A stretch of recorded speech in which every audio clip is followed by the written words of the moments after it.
Bismillahirrohmanirrohim. Assalamualaikum warahmatullahi wabarakatuh.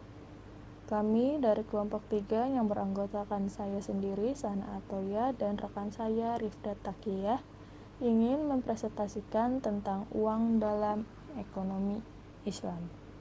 Pembahasan yang akan disampaikan yaitu yang pertama, pengertian uang dalam pendekatan Al-Quran, yang kedua, fungsi uang dalam Islam, yang ketiga, teori permintaan dan penawaran uang dalam Islam, yang keempat, standar mata uang emas dan perak sebagai alat tukar, dan yang terakhir, hukum uang kertas dalam Islam. Baik, kita mulai pembahasan yang pertama, yaitu pengertian uang dalam pendekatan Al-Quran. Dalam ekonomi Islam, secara etimologi, uang berasal dari kata al-naqdu nuqud. Pengertiannya ada beberapa makna, yaitu al-naqdu yang berarti yang baik dari dirham, menggenggam dirham, dan al-naqdu juga berarti tunai. Kata nuqud tidak terdapat dalam Al-Quran dan hadis karena bangsa Arab umumnya tidak menggunakan nuqud untuk menunjukkan harga. Mereka menggunakan kata dinar untuk menunjukkan mata uang yang terbuat dari emas, dan kata dirham untuk menunjukkan alat tukar yang terbuat dari perak. Mereka juga menggunakan warik untuk menunjukkan dirham perak dan kata ain untuk menunjukkan dirham emas. Sementara itu, kata fulus atau uang lembaga adalah alat tukar tambahan yang digunakan untuk membeli barang-barang murah. Terdapat dalam jurnal Rosalinda pada tahun 2014. Dalam konsep Islam, uang adalah flow konsep. Islam tidak mengenal motif kebutuhan uang untuk spekulasi karena tidak dibolehkan. Uang adalah barang publik milik masyarakat. Karenanya, penimbun uang yang dibiarkan tidak produktif berarti mengurangi jumlah uang yang beredar. Bila diibaratkan dengan darah dalam tubuh, perekonomian akan kekurangan darah atau terjadi kelusuan ekonomi alias stagnasi. Itulah hikmahnya dilarang menimbun uang. Adi Warman Aswar Karim tahun 2001. Dalam ekonomi barter pun, uang dibutuhkan sebagai ukuran nilai suatu barang. Misalnya, onta senilai 100 dinar dan kain senilai sekian dinar. Dengan demikian, adanya uang sebagai ukuran nilai barang, uang akan berfungsi sebagai ukuran nilai barang. Uang akan berfungsi sebagai media penukaran. Menurut Al-Ghazali, uang diibaratkan cermin yang tidak mempunyai warna, tetapi dapat merefleksikan semua warna. Adi Warman Aswar Karim tahun 2001. Pembahasan selanjutnya yaitu fungsi uang dalam Islam. Yang pertama, uang sebagai alat tukar. Dengan uang, penukaran dapat dilakukan dengan mudah tanpa harus menukarkan dengan barang. Dalam hukum Islam, uang tidak boleh diperdagangkan kecuali dengan syarat harus tunai dan harus semisal. Dua syarat ini apabila tidak dipenuhi, maka perdagangan uang akan dimasuki riba.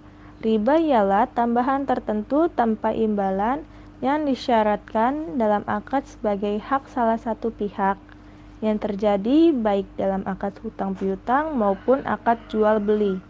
Yang kedua yaitu uang sebagai satuan hitung atau pengukur nilai, yaitu uang sengaja diciptakan untuk menunjukkan nilai berbagai barang dan jasa yang diperjualbelikan, menunjukkan kekayaan, dan menghitung besar kecilnya hutang.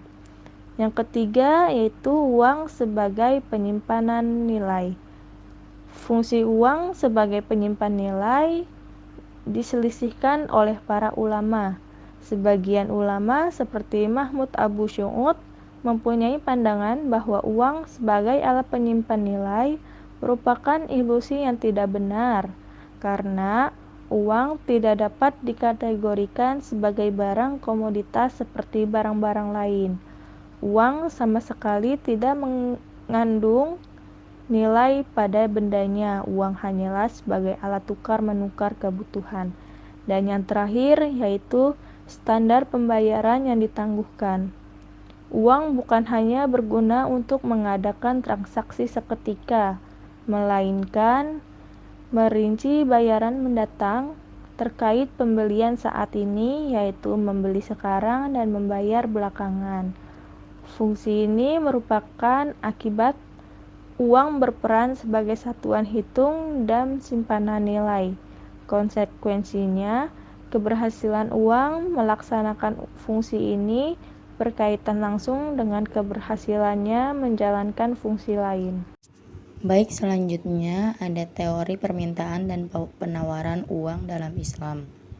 Permintaan uang semata-mata merupakan proporsi konstan dari jumlah transaksi atau jumlah barang dan jasa yang diperdagangkan, atau jumlah uang yang diminta di masyarakat adalah sebesar proporsi tertentu dari pendapatan dan dipengaruhi oleh faktor kelembagaan yang konstan.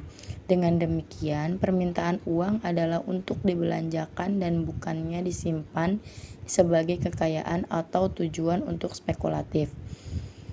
Hukum penawaran menunjukkan hubungan dengan harga dengan jumlah barang yang ditawarkan.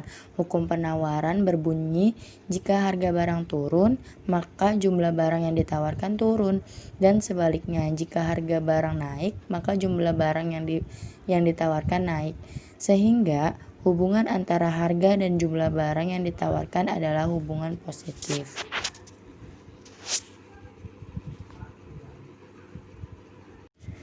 Baik, selanjutnya ada standar mata uang emas dan perak sebagai alat tukar. Uang adalah timbangan atas nilai suatu barang yang identik dengan fungsi uang sebagai alat pengukur nilai.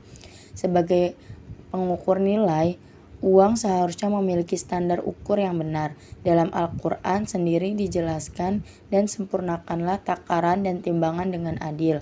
Al-Quran Surat Al-An'am ayat 152. Uang sebagai penyimpan nilai diharapkan juga mampu berbuat adil dalam pembayaran tunda, karena usaha yang dilakukan saat ini tidak ada kepastian di masa depan, dan tiada seorang pun yang dapat mengetahui secara pasti apa yang akan diusahakannya besok. Quran Surat Luqman ayat 34. Nah, selanjutnya, bagi negara-negara mayoritas muslim, fenomena untuk mempopulerkan penggunaan dinar dan dirham sebagai alat tukar pembayaran dan kegiatan transaksi ekonomi dilandasi oleh beberapa hal. Yang pertama, dalam Al-Quran dan As-Sunnah banyak menyebutkan harta dan kekayaan dengan istilah emas dan perak atau dinar dan dirham. Keyakinan ini semakin mendorong penggunaan atas keduanya meski tidak ada keharusan. Dalam sejarah Islam terdapat dua kelompok yang mendefinisikan uang. Nah, yang kedua, dalam upaya menegakkan rukun Islam yaitu membayar zakat dan menegakkan hukum Islam yaitu hukuman bagi pencuri yang ukuran standarnya adalah dinar dan dirham, seorang muslim yang memiliki harta emas, uang dan kekayaan lainnya yang telah mencapai nisab atau ukuran berat senilai emas 20 dinar wajib membayar zakat. Nah, yang ketiga, uang emas bersifat universal dan dapat diterima oleh setiap manusia karena bahannya adalah emas dan relatif lebih sulit untuk dipalsukan. Uang emas memiliki warna, kadar, dan kekuatan tertentu yang tidak bisa dibuat dari bahan logam lain. Nah, pembahasan yang terakhir adalah hukum uang kertas dalam Islam. Mata uang adalah setiap sesuatu yang dikukuhkan pemerintah sebagai uang dan memberinya kekuatan hukum yang bersifat memenuhi tanggungan dan kewajiban serta diterima secara luas. Sedangkan uang lebih umum daripada mata uang karena mencakup mata uang dan yang serupa dengan uang. Dengan demikian, setiap mata uang adalah uang, tetapi tidak semua mata uang itu uang. Selanjutnya, uang kertas yang berlaku pada zaman sekarang disebut fiat money. Dinamakan demikian karena kemampuan uang untuk berfungsi sebagai alat tukar memiliki daya beli tidak disebabkan karena uang tersebut dilatar belakangi oleh emas. Dulu ketika dunia masih mengikuti standar emas atau gold standard, memang benar uang dilatar belakangi oleh emas. Ketika uang kertas lebih menjadi alat pembayaran yang sah, sekalipun tidak dilatar belakangi oleh emas, maka kedudukannya dalam hukum sama dengan kedudukan emas dan perak yang pada waktu Al-Quran diturunkan tengah menjadi alat pembayaran yang sah. Karena itu riba berlaku pada uang kertas. Uang kertas juga diakui sebagai harta kekayaan yang harus dikeluarkan zakatnya, dan zakat pun sah dikeluarkan dalam bentuk uang kertas. Begitu pula ia dapat digunakan sebagai alat untuk membayar mahar. Demikian penjelasan dari kelompok 3. Nah, kita ambil kesimpulan bahwa uang adalah standar kegunaan yang terdapat pada barang dan tenaga. Karena itu, uang didefinisikan sebagai sesuatu yang digunakan untuk mengukur setiap barang dan tenaga. Uang dapat diklasifikasikan atas beberapa dasar yang berbeda-beda, seperti misalnya sifat fisik dan bahan yang dipakai untuk membuat uang, atau yang mengeluarkan uang, atau yang mengedarkan uang. Sebagai alat tukar, uang akan membuat kegiatan ekonomi semakin mudah dan efisien karena para pelaku ekonomi dapat melakukan transaksi kapan, di mana, dan dengan siapa saja. Ulama-ulama muslim telah membahas fungsi uang ini di dalam kitab-kitabnya. Sebagai contoh, Imam Abu Hamid Al-Ghazali mengatakan bahwa Allah Subhanahu wa Ta'ala menjadikan uang, dinar, dan dirham sebagai hakim dan penengah di antara harta benda lainnya, sehingga harta benda tersebut dapat diukur nilainya dengan uang dinar dan dirham. Dalam Islam, uang hanyalah sebagai medium of exchange. Ia bukan suatu komoditas yang bisa diperjualbelikan. Satu fenomena penting dari karakteristik uang adalah uang tidak diperlukan untuk dikonsumsi. Ia tidak diperlukan untuk dirinya sendiri, melainkan diperlukan untuk membeli barang yang lain sehingga kebutuhan manusia dapat terpenuhi. Terima kasih. Wassalamualaikum warahmatullahi wabarakatuh.